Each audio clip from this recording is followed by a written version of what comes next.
did daylight saving last week. Yep.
Hello and welcome to episode 7 of Imagine, where we explore the role technology is playing in redefining creative industries.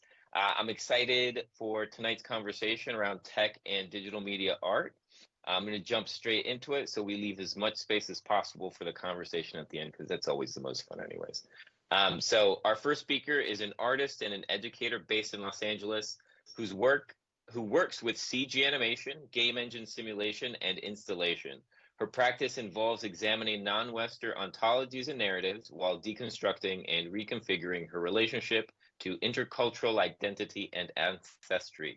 Please help me welcome Carrie Chen. Woo! Hi, everyone. Taco, should I just get started then? Thanks for the introduction.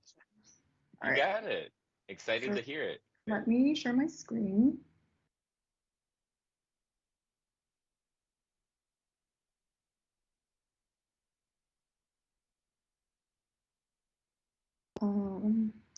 Find the window. All right, are you able to see this? Yep, coming through. Okay, awesome. So, hello, my name is Carrie, and today I'll be presenting on embracing hybridity, and I'll just jump right into it and go pretty quickly with each slide because I have a lot of projects that I want to share with you all. So first of all, my name's Carrie and I'm a media artist based in Los Angeles. I'm also a creative director at Spectra Studio. Currently, I'm also an adjunct assistant professor at USC Media Arts and Practice. as well as a lecturer at Parsons Design Technology. I'm actually not an LA native. I moved here during the pandemic for grad school at UCLA. And before that, I mostly lived in New York, but spent half of my childhood in Shanghai and half also in New York. So LA has been pretty new to me so far as well and still adjusting. But because of my background in jumping in between places, a lot of my personal work goes to, deals with memories of living in between places and the socio-political, intercultural complexes that come up from these different explorations of my background and identity. And also to backtrack a little bit, my path towards pursuing digital media and art wasn't a linear path. It was actually quite interesting. Like in undergrad, I studied at New York University and I graduated in 2018. At the time, I double majored in applied psychology and art history. And I didn't major in like studio art because it wasn't because I wasn't interested, but I was kind of conditioned by several factors to believe that pursuing art could only be a hobby instead of like a serious career. But like many artists I know, like since I was a kid and also being an only child, I spent a lot of time growing up just by myself, drawing and making things. And that feeling never really went away when I was, stuck in research labs, analyzing statistics for my psychology lab, or when I was writing art history papers on how artists lived and worked in the past. That feeling of wanting to make something stuck with me. So after graduating, I interned at the Whitney Museum. I started working at art institutions like Christie's Auction House and started working full time on the digital marketing team at David Zorner, which is a mega international art gallery. So yeah, it was really interesting, like heading, jumping from this background and then heading into the art world.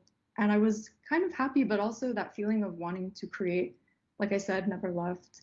And at the same time, it was when VR was really popular again. And then I stepped foot into this VR experience store in the middle of Chelsea, where I remember like my first VR experience was this like Santa Claus Christmas themed ride where we were basically like invited to sit in a Santa Claus sleigh, and then we went through this whole experiential VR experience where we were going through this like Christmas roller coaster. So that experience really blew my mind and showed me the potential of space within VR and also just how crazy and exciting all of this could be. With several, jumping forward a few more steps here, I started to really be very interested in digital space and thinking about how this new medium is the future of what I was interested in and what I wanted to do. So while working at the gallery, I would come home from work, open up YouTube and just self-learn 3D. And also like thinking back to, art history and everything that I learned in college, how I can synthesize all these ideas that I had for a while now into digital experiments that later on led me to pursue grad school and why move to LA. So while I was in grad school, this is actually one of my first installations, and it's titled Flutter. And the Chinese title is 虫飞轰轰. It was actually the first time I made a site-specific large-scale projection piece, and it was really, invigorating to see a piece that I had worked on my computer for so long, projected at scale in this space. And it was originally created as this 3-channel projection installation. I'm going to play a little bit of this video.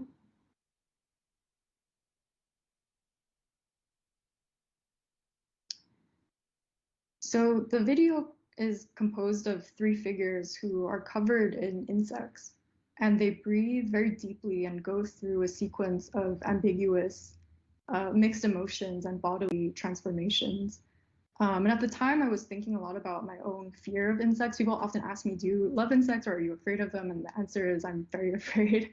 And this piece actually came from more of like introspection on my sense of detachment from nature, growing up in cities and jumping around between different major cities in the world, I was thinking about this like sense of detachment and fear and how I could kind of reconcile with these emotions through this piece. And I was also inspired by mythologies around dreaming and insects, especially by a stanza from the ancient poetry anthology Book of Songs.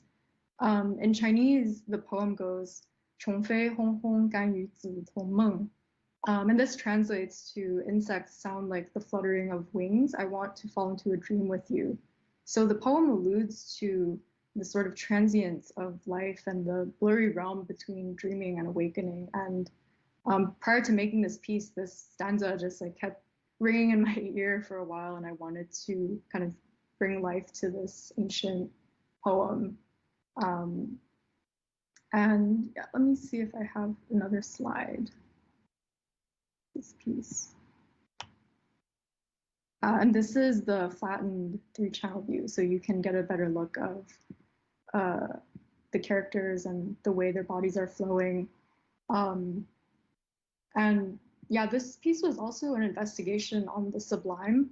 Although the sublime is really associated with nature, I was specifically interested in its combination of admiration, exhilaration, but also this idea of terror and fear, and how portraiture can evoke the sublime as well. So this piece is like parsing through all these different emotions and thoughts that I was going through at the time, as well as memories. Although I don't expect viewers, as they come across this piece in an installation format, to understand or like even get to know these personal stories that I was going through, but each insect has a specific symbol that is very memorable to me and interesting. So, for example, butterflies, where growing up in the States, they were just seen as these joyful symbols or joyful creatures that represent like metamorphosis, transformation. Whereas when I moved back to China for first grade as this American Chinese girl, I saw a butterfly, and my friend at the time, she told me how butterflies are actually dead souls returning to Earth. And the reason why they're always fluttering around is because they're struggling to find their loved ones who are still on this planet. So ever since then, my sort of concept and understanding of like what a butterfly is has changed, and this piece deals with these different symbols and thoughts, as well as like larger concepts around sublime and a sense of detachment.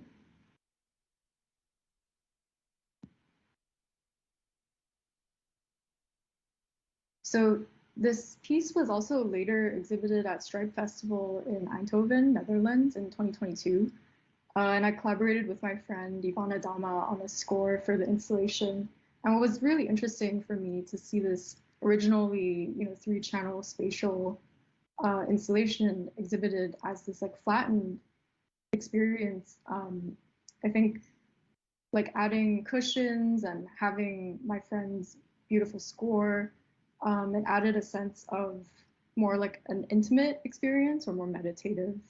And because the room was so dark and the characters were really just floating in midair almost, it created this sense of like almost like a cave, whereas in the first iteration, it felt like more like a temple almost. And later on, this piece was shown on a billboard on Sunset Boulevard in West Hollywood here in LA. And my favorite part of seeing this piece exhibited on a billboard was actually when it was shown at night. It looked just really surreal at night when the sort of darkness of the black screen would blend in perfectly with the night sky. And I think this installation, or like this iteration of this piece, had a very fascinating fleeting element, because the billboard would actually only play this piece around 10 minutes per hour as part of the city's media art program. And that happened for, I think, around 3 months. So during these 3 months, if anyone was driving through Sunset Boulevard and looked up, they might be able to catch a glimpse of my piece and these figures just floating in air and having, kind of in this state between dreaming and awakening. And I found this fleeting nature to also be really important to the iteration of this piece.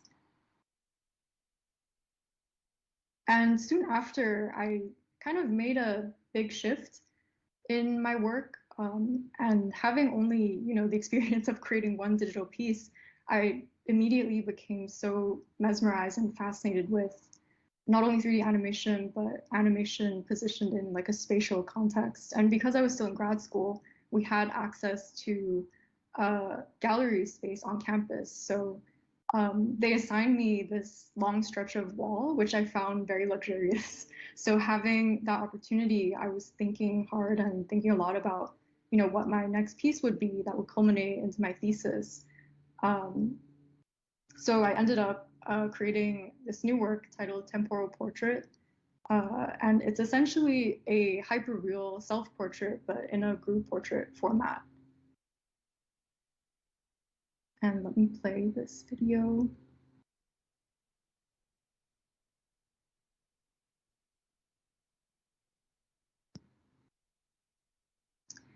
So at first glance, this seems like an intergenerational family photo, but they're actually all versions of myself, generated using AI apps that age your selfie or beautify your selfie. And these are apps that are available to consumers and you can just download on the App Store. But I found the process of uploading your selfie and having that go through vast data sets and their own private algorithm to output these various versions of myself to be really uncanny. And I basically later used those outputs of the predicted older versions of myself, and I synthesized them with photos of myself from childhood when I was younger, but also photos of my mother and my grandmother, to create like synthesized base images that I would later use to manually create and sculpt a set of 12 speculative avatars from around 5 years old to 80 years old. So they're all representations of my image and my avatar through time. And I think this process was very interesting and strange, and I'm still processing a lot of, emotions that came up through making this piece. But a question I get a lot is, their garment, and I designed each of their clothing, and they're actually very specific to their speculative identities. So for example, there's this girl in like a schoolgirl uniform and she's wearing these red scarves. And these are scarves that I had to wear every day while I was in school in Chinese public schools. And children still wear that today. So this is directly like based off of my childhood and my experience, where you can see the girl on the far right who's wearing this like green army style jacket with the red flower. This jacket is based off of a photo of my mother when she was really young during the Cultural Revolution. So these are just two examples, and I'm happy to talk through each of them and what they mean to me. But they're a mix of, real clothing that I wore when I was younger, or based off of memories, or even collective histories that, a lot of people might be able to relate to if they encounter this piece. Whereas like it's also not too important that everyone who encounters the piece already has these sort of knowledge of what happened during this era. I feel like with all of my work, I try to really think about animation in like a spatial context and utilize what I am recently thinking a lot about, which is the productive uncanny, and how I can sort of use what we typically disregard or are terrified of, or what we can call uncanny, and think about that paradox as being like something that can be productive and can inspire more conversation. Just a heads up, Carrie, we're at 5 minutes. Oh, okay. Time went by so fast. All right. So this piece was exhibited at Vellum in Los Angeles at a larger to scale life, but its original installation was at life scale, basically like being my height. And I can talk more about my process of working with AI on this piece and what that means to me. But I found it really interesting as like a parallel between my own exploration and synthesis of my own image and images from the past, and how, you know, it's like an exploration of the self in the age of digitalization, where identity is both fragmented but also interconnected. I'll skip through some slides for now, but the piece was also exhibited in a virtual exhibition, part of Epoch Gallery's Unprotected show in 2022. And then just quickly storming through some new works. This is a more playful piece made earlier this year, with one of them being a commissioned piece by Gemma Projects. And again, this is using the same avatar that I used for temporal portrait. So right now, after working on this thesis piece, I've been reusing a lot of the avatars that I've made and putting them in new situations. And this piece, Eye Exercise, is reflecting on this general, like, institutionalized practice of eye massages in Chinese schools. So this is a practice that's unheard of in other countries, but it's basically rubbing like eye pressure points, and supposedly it's supposed to like help relieve eye strain, but later on it was proved really ineffective, although schools today still do it.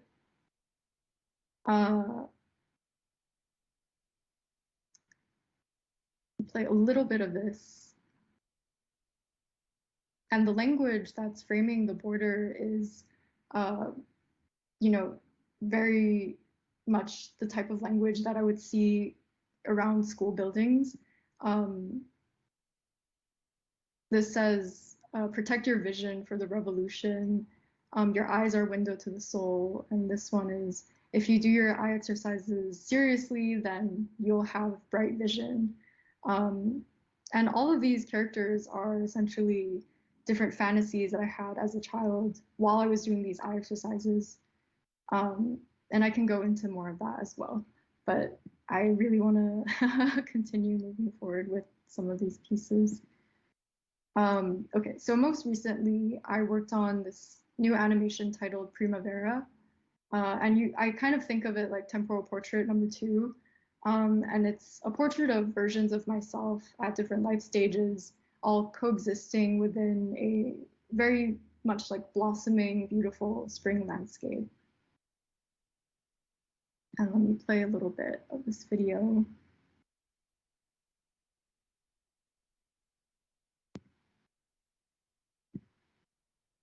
So the figures are interacting and moving in contrast to the first iteration of temporal portrait, where they're mostly seated.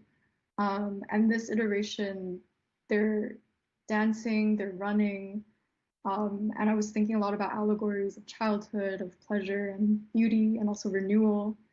And at the same time, like going back to art history and thinking about landscapes and history paintings that are within the sort of Western European tradition, I wanted to place these versions of my avatar in this spring landscape, and thinking about the question, who gets to be at the center of our art narratives, and can technology help reclaim that space? And again, this was quite an existential meditation too, and thinking about the coexisting narratives, ancestry, and how I can visualize a space where past, present, and future versions of myself could coexist. And this is like a looping piece where they engage in different actions, and there's one point where you'll see all the characters look back at you, which is similar to temporal portrait. And I really enjoy this like fleetingness of this work. And now I'm gonna switch gears a little bit and talk about my other role as creative director at Spectra Studio, when I'm usually not working on my own personal projects or teaching at USC. I will probably be at Spectra. And basically, we're a multidisciplinary studio and art collective based in LA. And we have a community-centric approach to everything we do. And we're comprised of a team of around 9 people who are artists, technologies, and engineers. And we work together to build installations and experiment with projection, sculpture, robotics, light, and sound. And I actually met the founder of the studio, Harvey Moon, during grad school at UCLA. So we graduated the same year, and since then we've been just collaborating on projects, both personal and for the studio. And we've been focusing a lot of energy on the studio's development this year. And for me, my role primarily is visual art direction, internal R&D, and developing community-centric programs. Just to quickly show some of the projects that we worked on, Tactile Surfaces is an experimental R&D series that we worked on that's reimagining the concept of interaction with the surfaces around us. So this is a short video I could play.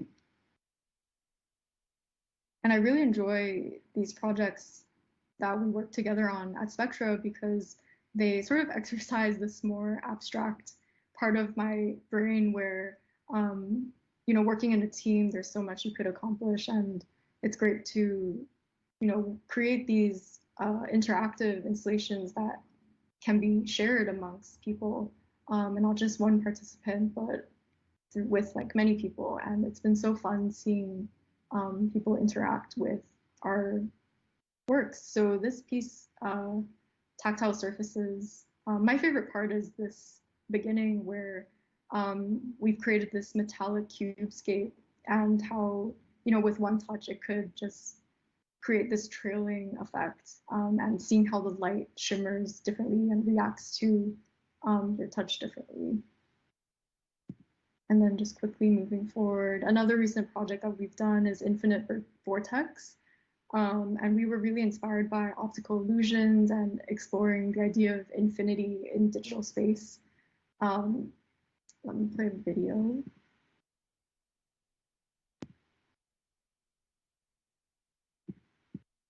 Okay, let me start.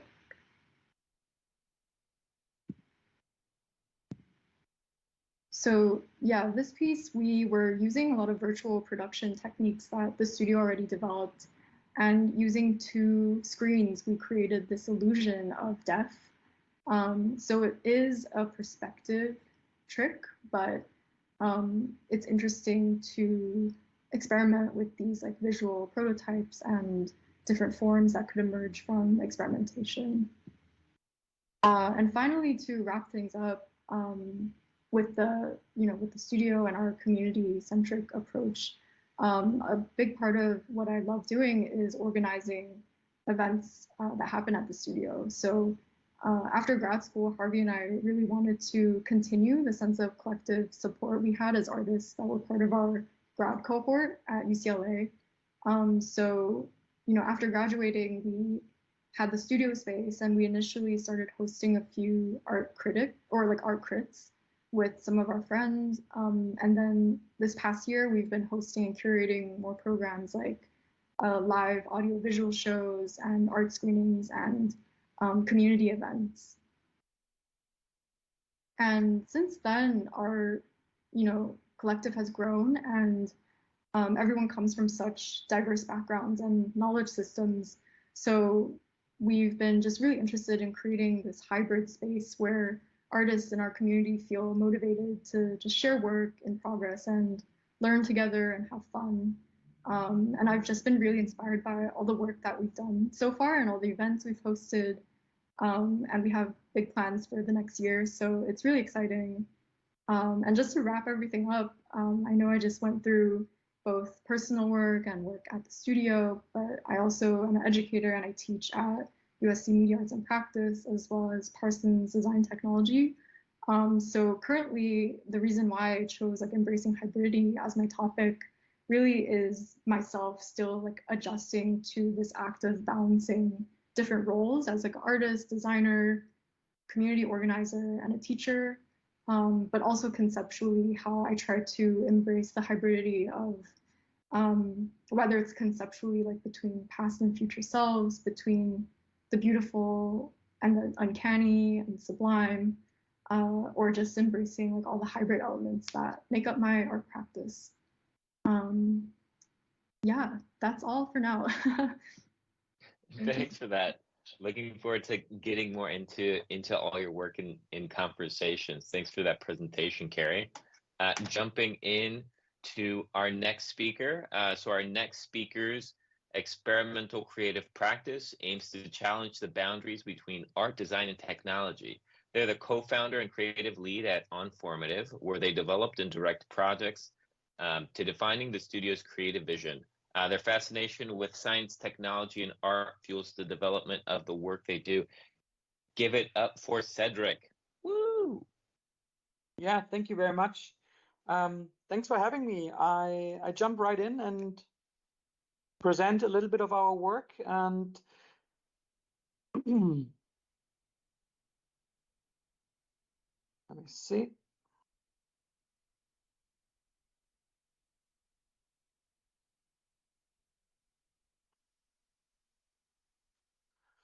All right.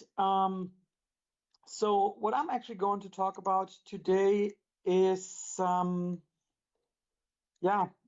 how to be creative and how to get inspired, and especially during times, we're in right now, the age of data and AI, and what that all means for us as creatives. But before I talk about that, let me introduce myself a little bit more, and especially also introduce Onformative. So Onformative is a design studio founded in 2010 by Julia, my colleague, and myself. And this is our office located in Berlin, Friedrichshain, where all the magic happens. And we are a multidisciplinary team of about 15 people working on different type of projects that are not tied to a specific media, but range from interactive spatial art experiences, commission art pieces, more sculptural. But then we also do a lot of art content, digital art content, especially in collaboration with our long-term client and partner Samsung, where we develop the digital ambient artworks running on all of their products, from QLED TVs to Zero TVs to the wall. So developing all these digital art contents, especially not as just image or video animation, but always with some real-time aspect to it. So like this one, taking the wind speed into account of the location where the device is placed and move these elements accordingly. So there's always a really subtle connection and generative part that connects to it. And in the end, all the work that we do somehow happens at the intersection of art, design, and technology. And the reason is that this is where we're originally coming from as a design studio, because our background is in creative coding, generative design. And this is the book that we co-published in 2009, so already quite a long time ago. But the core essence and the core idea of how to create work and using technology and using code and algorithms to create digital art is still a big part of our work today.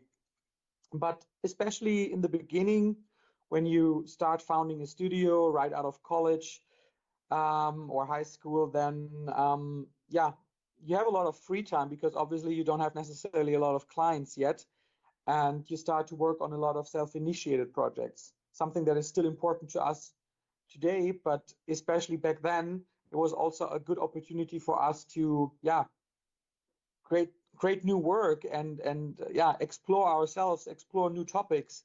But during these times, we also often wondered, like, where do we get our ideas from? And I've been thinking a lot about this question also recently, like, what does inspiration actually needs, and what is this initial spark that it needs to be creative or to be inspired?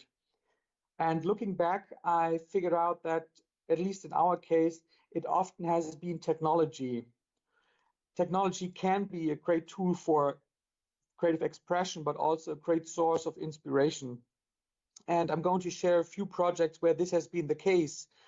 And again, it was already something that we experienced in the early days of our studio. So I'm also going to start with a project that is over 10 years old by now, but that shows this mythology quite well. And this is the unnamed sound sculpture. Unnamed sound sculpture started as an idea of visualizing music, but we quickly realized that we wanted to bring in a human factor, and that's why we teamed up with a dancer back then and started to write software, write code to capture her motion, because at this point it wasn't existing, no frameworks, no software tools. So we really needed to kind of like develop them on our own. And by doing this, we also somehow defined the visual output of the project, which this is a short kind of like version of the 6-minute video that we created in the end.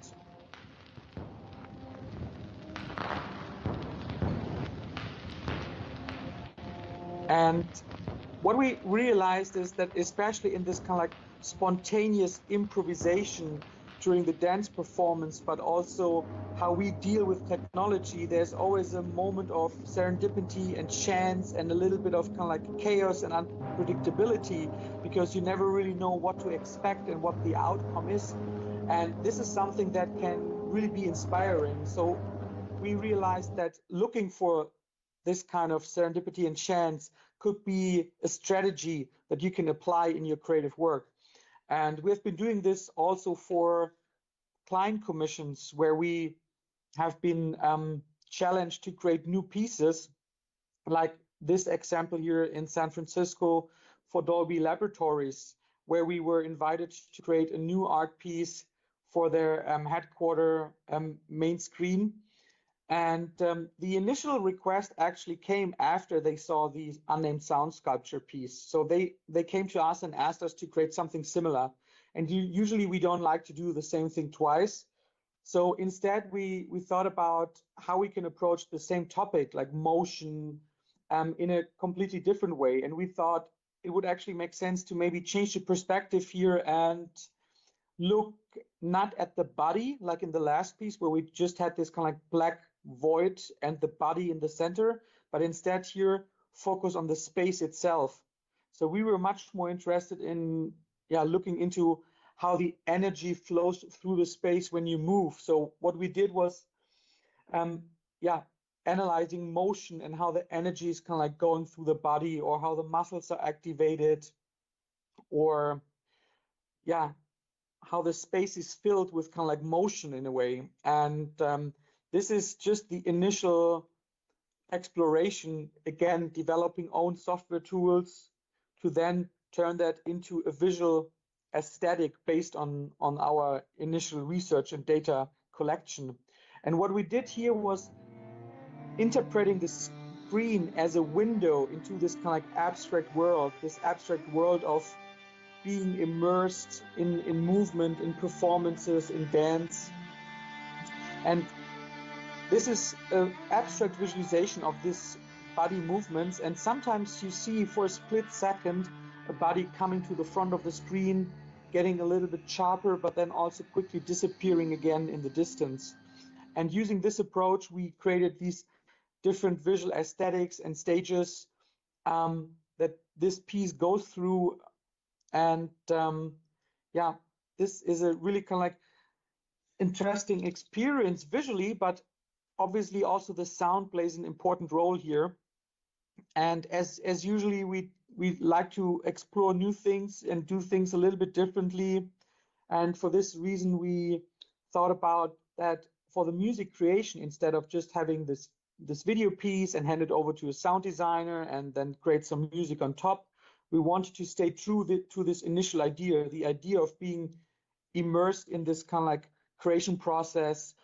And for this reason, we teamed up with a sound design studio from Berlin, Kling Klang Klong, and cello players, and we brought them into that virtual world. So using Oculus VR glasses, they were positioned in different places inside of this virtual space. and were spontaneously reacting to what they saw in front of their eyes. So when there was a colorful wave flashing from the left to the right, they started to react to it. And because they were positioned at different places, they were also picking it up at different points. And we were able to recreate that in the space, which is equipped with 64 individual speakers. So we were really able to place the sound accordingly to how and where it was played. And this created a really beautiful connection between visuals and sound that you probably wouldn't get. And it has this kind of like, again, moment of spontaneous improvisation and serendipity that is just different. And I'm going to share with you a short clip of that final piece in the space itself.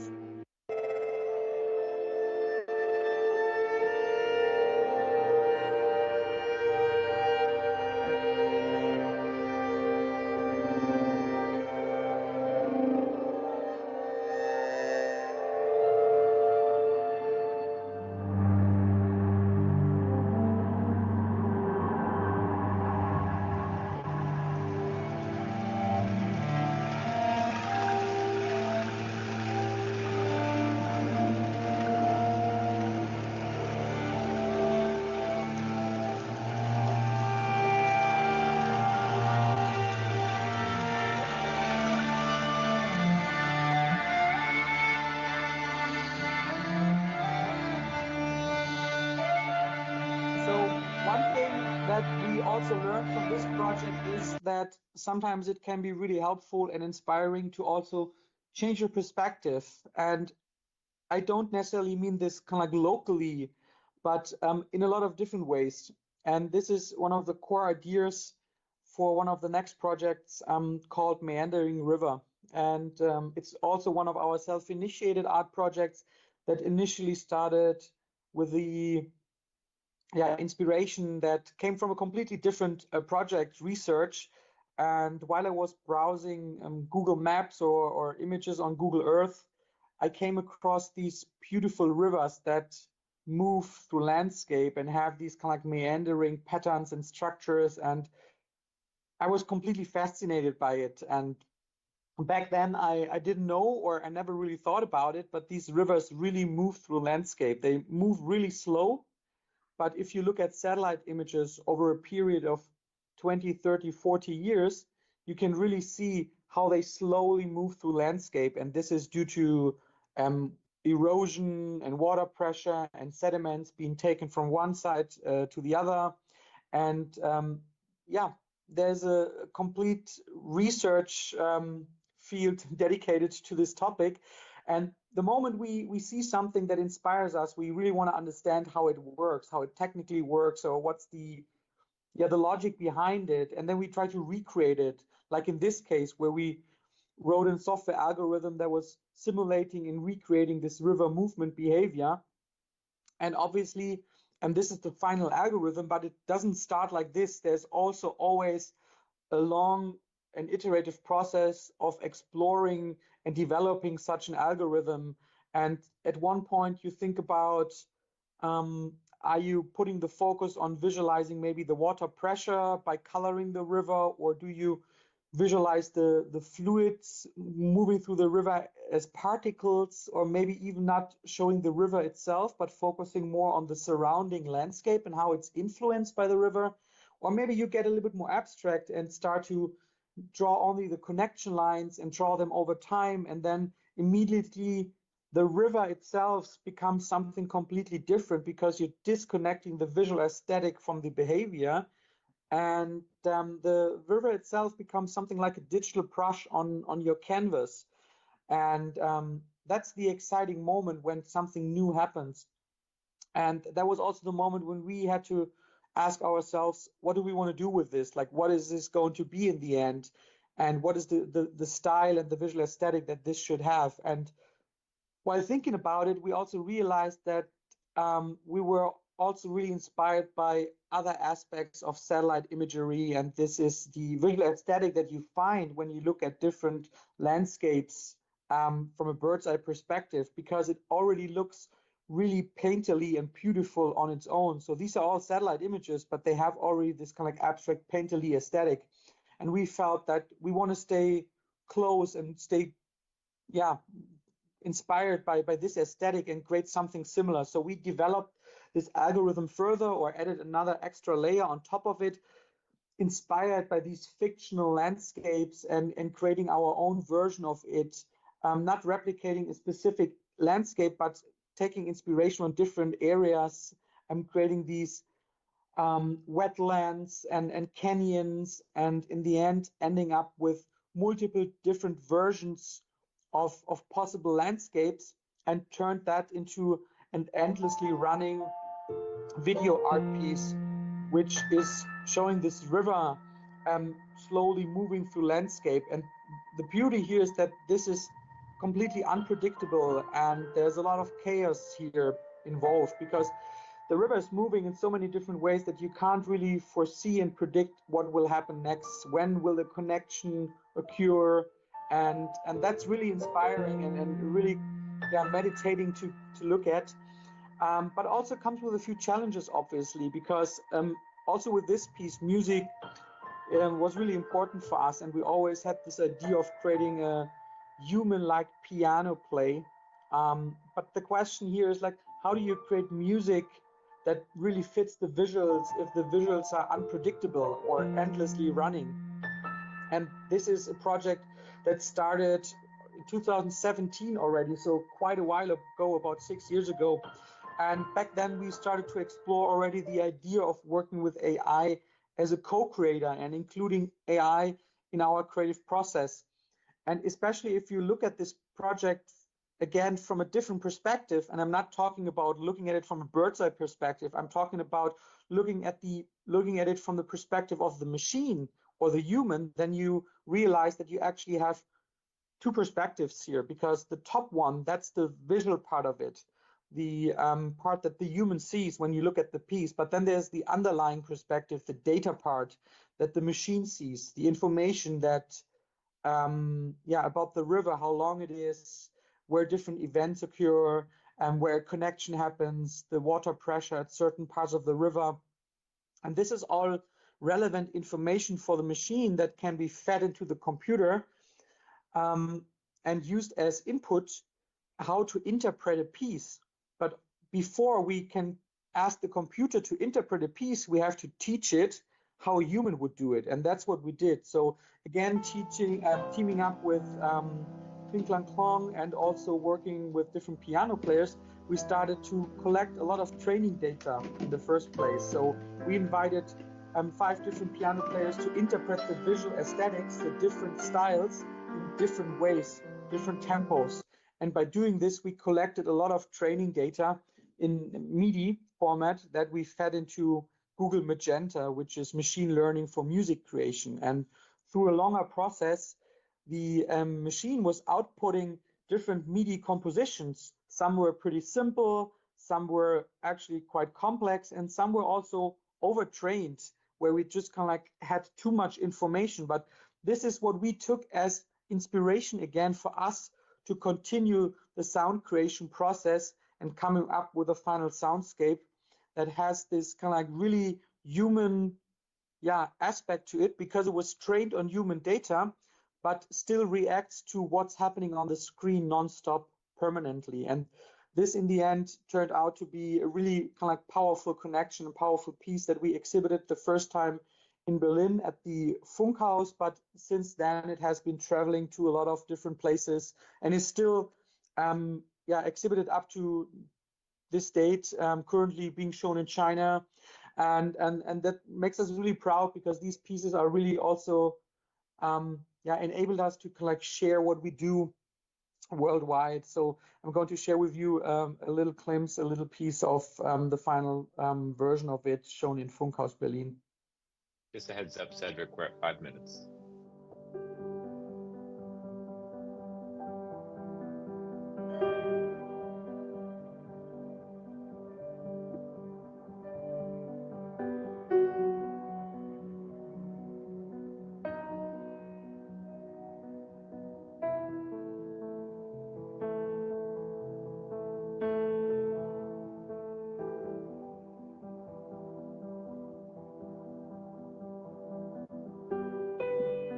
So the important question here is, if you start working with AI as a co-creator, what does that mean for us as creatives? What does it mean for us as humans? Are we becoming the curators in this process? Are we still being creative? What does it even mean to be creative in the end? And that was the main idea and the topic of another research project that we started a few years ago, around 2019, and where we wanted to look a little bit deeper into this and see how we can actually emphasize this co-creation process with an AI. And we have been also heavily inspired by the idea of the old masters working in their workshops, because even back then, they were not the ones really creating all the pieces themselves. They have had a team of people working for them, and they in the end were just kind of like selecting and curating the most promising sculptures and then proceeding with them. And the other aspect that we really liked about this sculptural idea is that the process is really important, and the creation process also has an influence of the outcome again.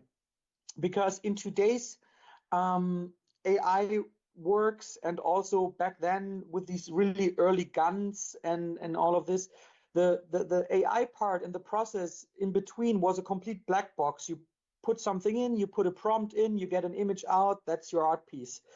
But the creation process itself is somehow kind of like hidden, and we wanted to also put a focus on that. So we started with the idea of teaching an AI how to sculpt. And we started pretty simple again, like we always do, in a 2D pixel version. So what you see here is the AI, which is the red dot, learning how to sculpt in a way by removing pixels from this virtual marble block, so to say. And what you see on the left is the reference, the goal that the AI is trying to reach, the inspiration in that sense. And interestingly, the AI started to come up with some strategies, because what we have been doing here is we have been using reinforcement learning, which is defining a set of goals, but then also rules and punishments and rewards for the AI how to work. So pretty simple rules, like you get points if you remove pixels, but then you also get punished if you take a step. And by applying these rules, the AI comes up with strategies. And in this case, really interestingly, the AI started to move diagonal, something that we didn't intend it, but because it was the most efficient way of creating these visual representations, they came up with this own strategy, which in the end also defined somehow the outcome. And that was really interesting breakthrough for us. And we developed this idea further and turning this into 3D. And while we do this, also looking into different aspects of what the AI actually sees. So analyzing the thinking process of the AI, also leading to really interesting visual aesthetics on its own. But ultimately, the main goal was to continue and developing this kind of like sculpting process further, coming up with the AI agent that was using different tools, and tools in this case means the sphere in different sizes, but also other shapes like boxes and hexagons as a sculpting tool, and learn how to come up with the most efficient strategy to create human-like figures. And this again involved a longer process of training that we went through. And in the beginning, it was quite abstract, but after a while, it got more and more concrete. And we ended up with these really beautiful sculptures that, still had this creation process as part of it, because you can really see how the tool moved along the surface and left these marks. And that was the point when we started to really kind of like produce a lot of outputs, when we ended up with a lot of different sculptures, asking ourselves, okay, what is the next step here in the process? And that's when we thought much more about how are we going to present this piece? What is the environment like? Do we want this to be exhibited in a physical, real world, or in a virtual world? How are we going to tell the story? And in the end, we put this into a short movie that is not only representing or presenting the different sculptures in this kind of virtual gallery space, but also tells the story of the creation process itself, how the agent starts with a main block and then continues on sculpting all these different pieces. And I'm only going to show a really short part of this video here, so I'm staying in time. Because the main question that I've been asking myself, or that we have been asking ourselves after this project, which again is also already kind of like 2 years old and started 4 years ago, is like, where do we go from here? Because especially in terms of AI technology, a lot of things have been evolving since then. New tools came out, and the question that I always get asked is like, yeah, okay, but what about all these new tools coming up every day, like Midjourney, Stable Diffusion, ControlNet, and GANs and nerfs, and you name it. And I often get asked like what my how I feel about it, and I don't have a clear answer to it, because once in a while I really feel kind of like a little bit scared about it, because it's so kind of like overwhelming, and the quality of output that we get is really impressive and evolving and developing in such a pace that at the same time it's also super fascinating to watch and experience, and being kind of like present in that time and being part of that. But then also once in a while I get super bored when I look at all these streams of images generated in the Midjourney Discord channel, and everything looks beautiful, and in the end it's just too much to process. But then again, I also get super excited because there's so much opportunity here.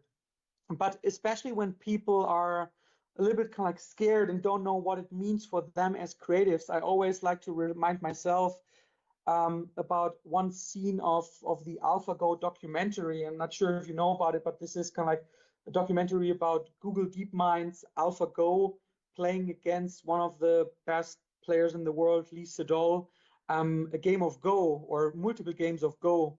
And in the beginning, he was completely, convinced that he will kind of like win every game, because humanity is kind of like best, especially when it comes to playing these games. And he learned a hard lesson, because AlphaGo really beat him multiple times in a row, and he was really kind of like questioning himself. He was questioning his profession. He was questioning humanity in the end. Like, what does it mean for us as humans if machines are so much better in everything in the end? Like, does it even make sense for me to continue playing that game if I'm not able to kind of like become the best player in the world? And it was a really devastating moment, and it was really hard to watch him kind of like really breaking apart. And there's one moment shortly after where he realizes that, okay, maybe at this point I'm not going to beat the machine ever again. Maybe that's the point where machines are surpassing us in our ability, but maybe I can use it to become better myself. Maybe I can find some strategies, maybe by training with the AI, playing against the AI, I can be a better self. Maybe I can improve my play. Maybe I can improve my ability. And I think that's a really good way to look at it, because that's also how I see it, and that's also how I want it to be in the creation and creative process.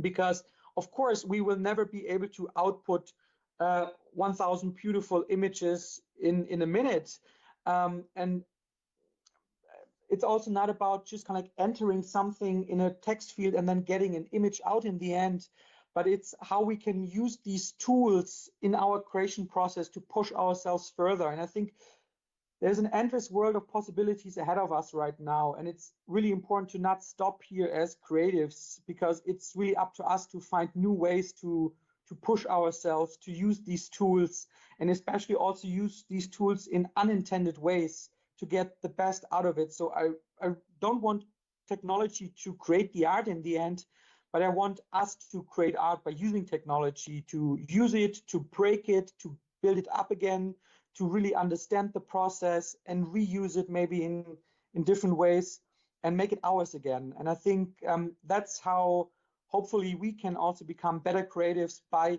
teaming up with technology, AI, and be more creative in the end. And that's the end of my talk. So thank you very much. Yeah, thanks for having me. Fantastic presentation. Carrie, so I'd like to open this up initially to y'all and each other's work. Like if you have any questions, I think let's give Carrie a second. I'm not sure if it's on my side or she's having a little bit of technical difficulties right now. So I guess I'll jump in while we're waiting for Carrie. You mentioned, oh, here we go. So yeah, there we go. You're back on. Your video's back. So I just wanted to open up the floor. Work was amazing on both accounts. I'm curious if y'all have questions for each other. Otherwise, I'll jump in.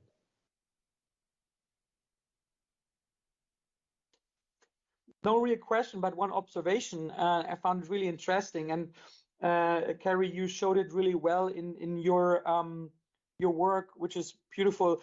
That and that's what I see also today. That there is the, how do you say, all this technology is getting much more accessible, and there's empowerment of artists and enabling of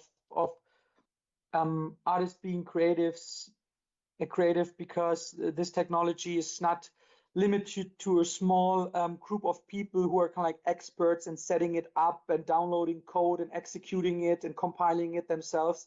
But in the end, it's much easier to use than it has been a few years ago, and that is just kind of like giving a lot more people access to these tools, which I believe is beautiful, because there's also more output, there's more discourse, simply much more going on. And this community, it's not a small community anymore. It's kind of like, it's a movement.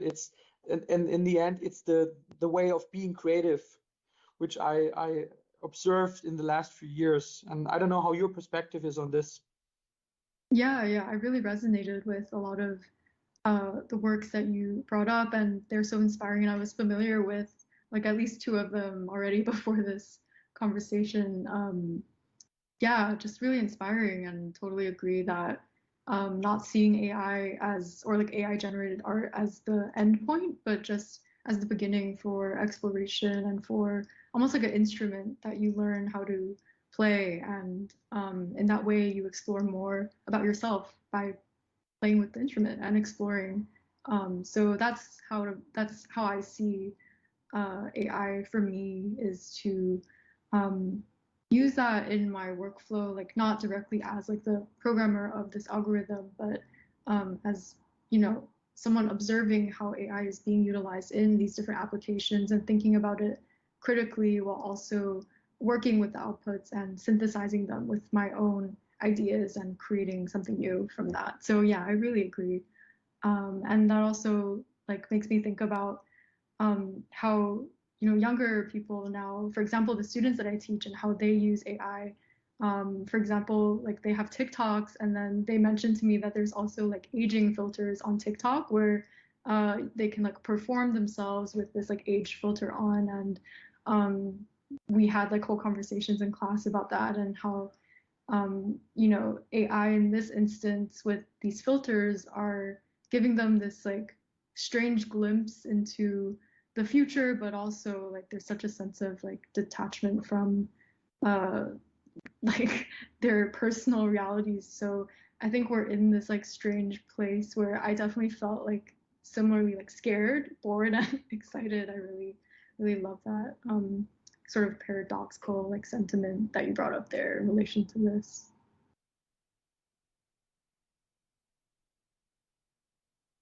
Both of you touched on like Carrie with the human interaction, and Cedric with this idea that serendipity in code or in the programming is like what you're looking for, because when like you think about tech and computers, it seems to be something that's pretty dialed in, and you're looking for something that's reproducible, or it's can you speak a little bit more about like that serendipity inside of programming? Like how do you cultivate that? Yeah, I wasn't necessarily only talking about it in code or programming, but in the creation process or in the creative process in general. I mean, you see it everywhere. This kind of like spontaneous reaction to something that happens that is maybe a little bit different from what you expected is causing this. And I see this, I mean, just to make an example, that was exactly what we experienced in a lot of these kind of like dance pieces that we created in collaboration with dancers and performers, because they didn't kind of like had a fixed kind of like performance that they just kind of like replayed, but they were really kind of like spontaneously improvising their movement, and sometimes just a specific sound in the music made them kind of like do something a little bit differently.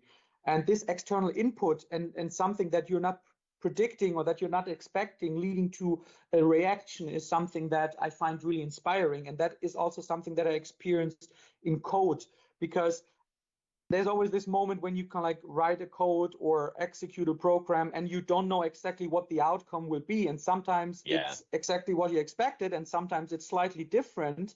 And often it also is different, but actually better than what you expected. And it's playing with that is what I mean by the serendipity and unpredictability. And of course, you need to get better and better in kind of like navigating in that realm and playing with that, to not being completely kind of like lost, of course. I mean, especially if you're also running like a commercial studio like we do, you need to be pretty good in kind of like steering this process, because you can't kind of like let it completely open where you end up. But it's more the idea of kind of like infusing a little bit of this idea in the process in different parts, and playing with that, and being surprised by the output, to get inspired in return.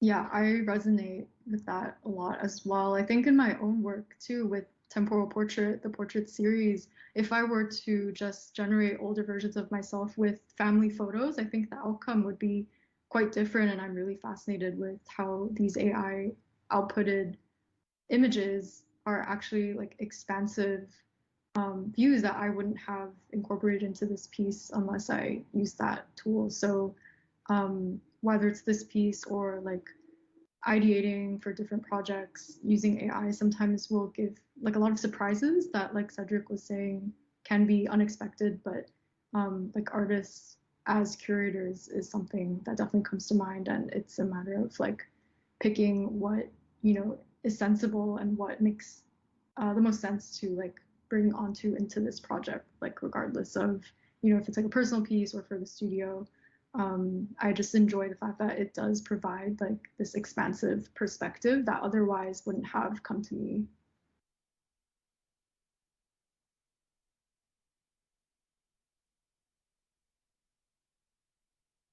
And both of y'all in your work, you create these like representations of environments, and while they're digital, the experience of them is still like real.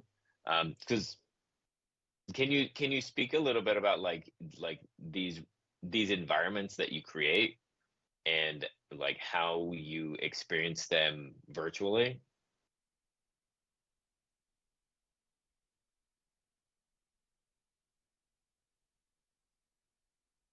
For my pieces, I love thinking spatially first and foremost. If there's like an opportunity to be able to work that way when there's like a site, and I can think specifically like what would make sense for that site. That's how I approached my two works during graduate school. But then afterwards, it's like at the phase that I'm in right now, it's like really adapting to different types of spaces. So whether that's like physical or purely digital. So I think for me, it's like case by case, really. And ideally, like if it's in a physical space with digital pieces, it's thinking about how light interacts with whether it's a projection surface or with tracking technology, and for example with tactile surfaces, anticipating how viewers and audience will play with the piece and other like movements that might happen and how we can build installations that accommodate for like shared experiences is something that I think a lot about for the studio. But for my own personal work, it's more thinking about if the audience who has no context about who I am or where I come from or all the ideas I'm thinking when they first approach the work, what is the feeling that I hope to evoke? And that comes back to like more conceptual ideas about uncanniness and just the avatar and the image of just multiple Chinese women in like a portrait format that is very rare in all the art history that I've encountered. So I'm coming in from like different perspectives, but definitely like spatial encounters is at the top of how I think about this. Yeah, I mean, what you just mentioned, encounters and evoking emotions and feelings, and I think for this, the spatial presentation is really important, and especially you mentioned it earlier in your talk for the family portrait piece that it was initially exhibited at life like size or scale, which I believe is a really important part because you're looking at a human at the right scale, and it loses this connection if it's kind of like just twice as big. And I think that's also something we often think about because of course we are working with work. We were working digitally often, at least, and on screens. But a screen doesn't necessarily have to be like a black rectangle on the wall. Looking at pieces such as the Collide piece that we created, we really try to see how we interpret these screens, as I mentioned, as a maybe window into another world, giving some depth to it. But also for Meandering River, now that we have it exhibited probably about 20-25 times in different locations in different ways, we also use this as an opportunity to explore different ways of exhibiting it, not necessarily hanging up sideways, but we also had one way of showing it in a column-like way with a reflective surface underneath it, so it's kind of like continuing, but then also having it one time laying on the floor because you were looking at it from a bird's eye perspective from another level of the building, and it was experience completely different, and thinking about that and playing with that is or could be a really powerful way or thing to think about. I'd love to see that one at scale too. There's a giant land projection. Land art. Because these experiences, you're creating these virtual environments that have valid experiences in and of themselves, but you're also like having like both of y'all, your work lives in like inhabits space as well, apart from like just representing it, which is interesting. And I can keep asking questions, but I don't want to hog the floor if y'all have any for each other. Or any comments? All right, great. Because Cedric, you touched on this at the end of your presentation, like AI, like creating these new tools. Like Carrie, you've also touched on it as well. That AlphaGo movie is fantastic and sad at the same time. I think that Lee Sedol, like he stopped playing professional Go after he lost. But that I think about that quote like frequently. It's like, how are these tools like pushing us to do new things? This is not the first time that a new tool has been like introduced in the context of like creative production. We think about the pinhole camera and how all of a sudden a bunch of people got really good at painting really fast, and it's like, oh well, there's a reason. It's because like this invention of this technology that helps people leverage, but painting didn't go away because the things that are being produced are still within the domain of, I mean, people still paint today, and that happened like ages ago. But interestingly, that's an interesting point. At this point, it was much easier to actually reach a level of realism that it was really, really high.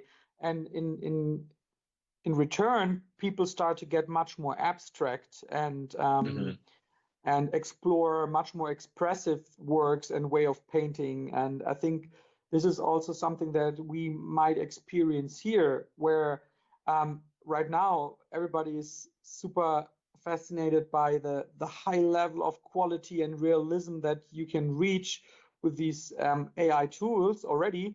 But now that you reach this level, the question is like, what can you do with it? How can you actually move away from that again? And how can you maybe, again, that's what I meant by breaking this technology in a creative way and reusing it to repurpose it. And I think that's when it will be really creative in the end.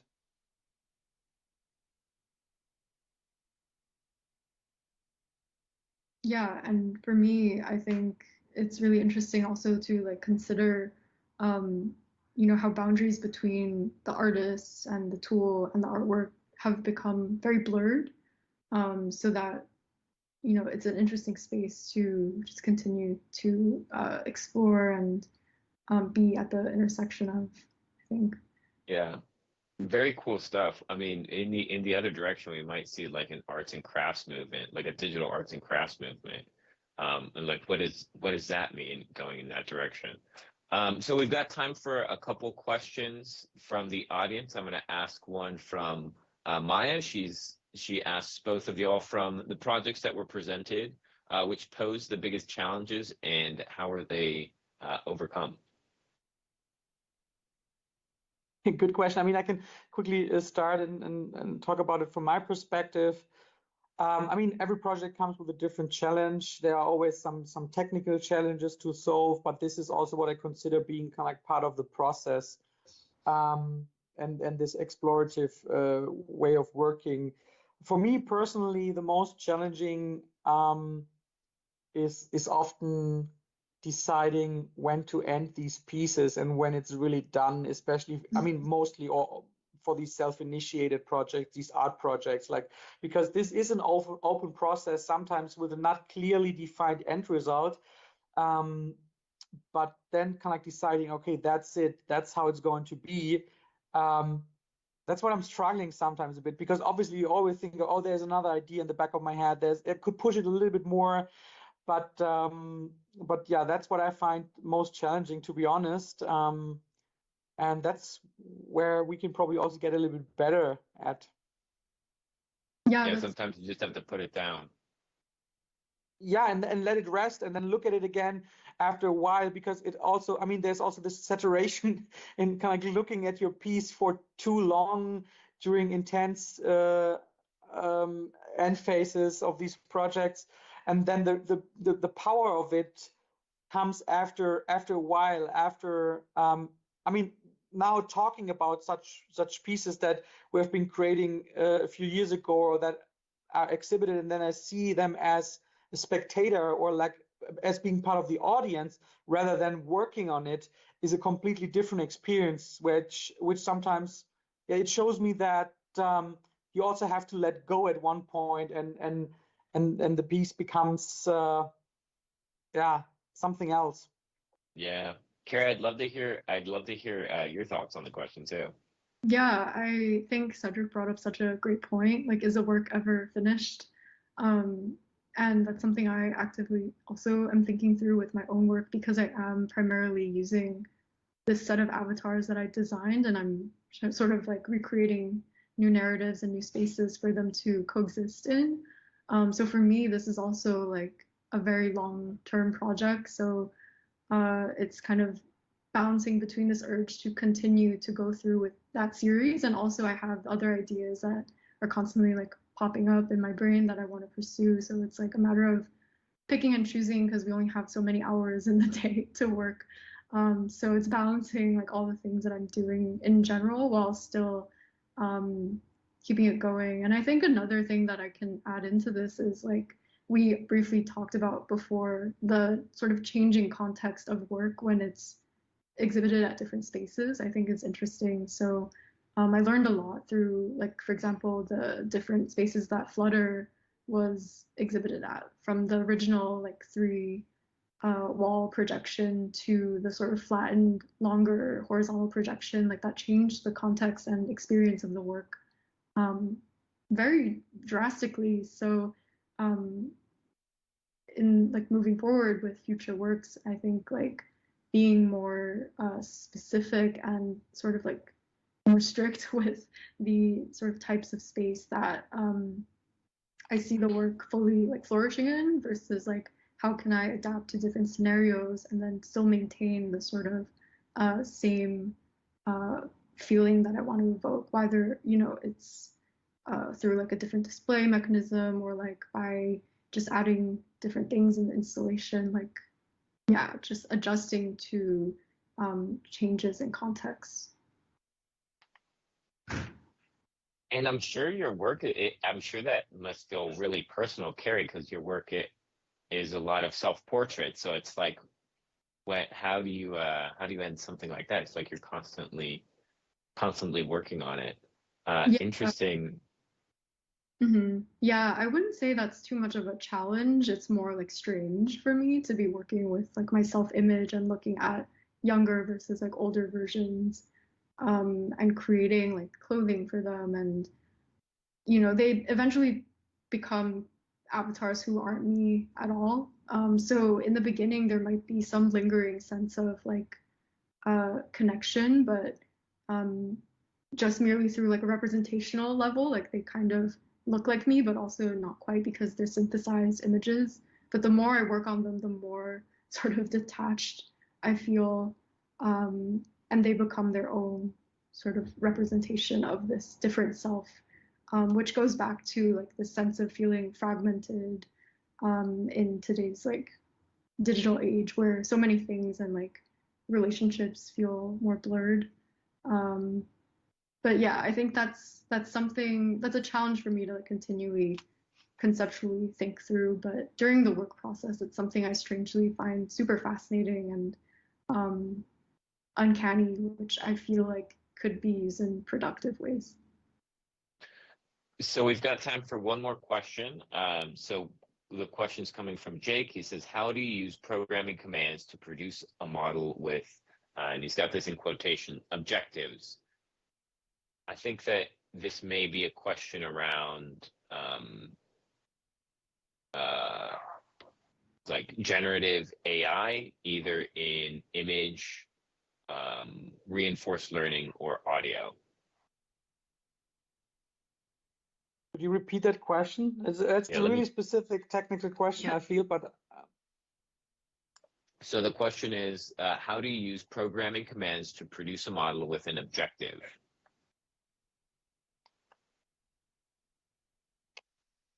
This is probably more for the like AI sculpting piece, I'm guessing.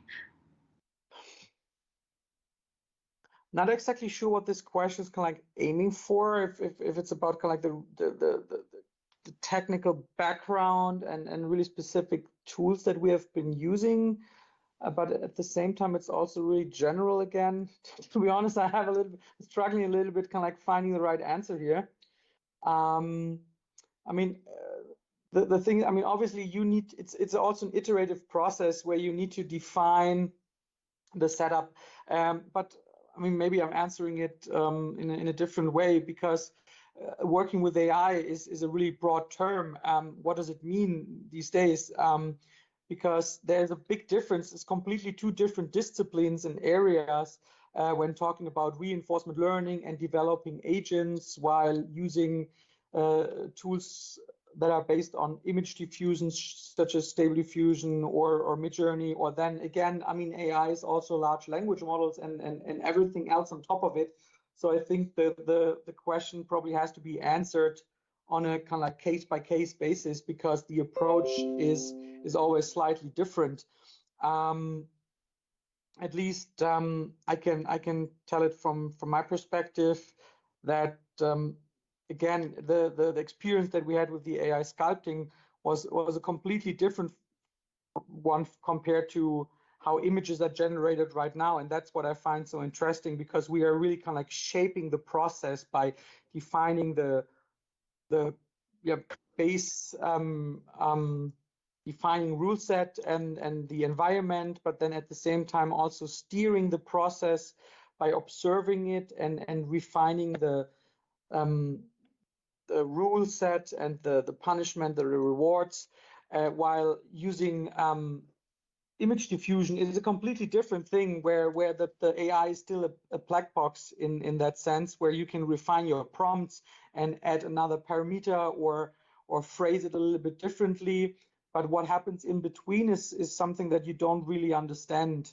But yeah, again, then I start to think about how can you get more control, and then again with these image diffusion models, you have something like a control net where different inputs help you to articulate your vision not only verbally by writing down what you want, but by using different inputs such as depth images or just rough line sketches or skeleton data.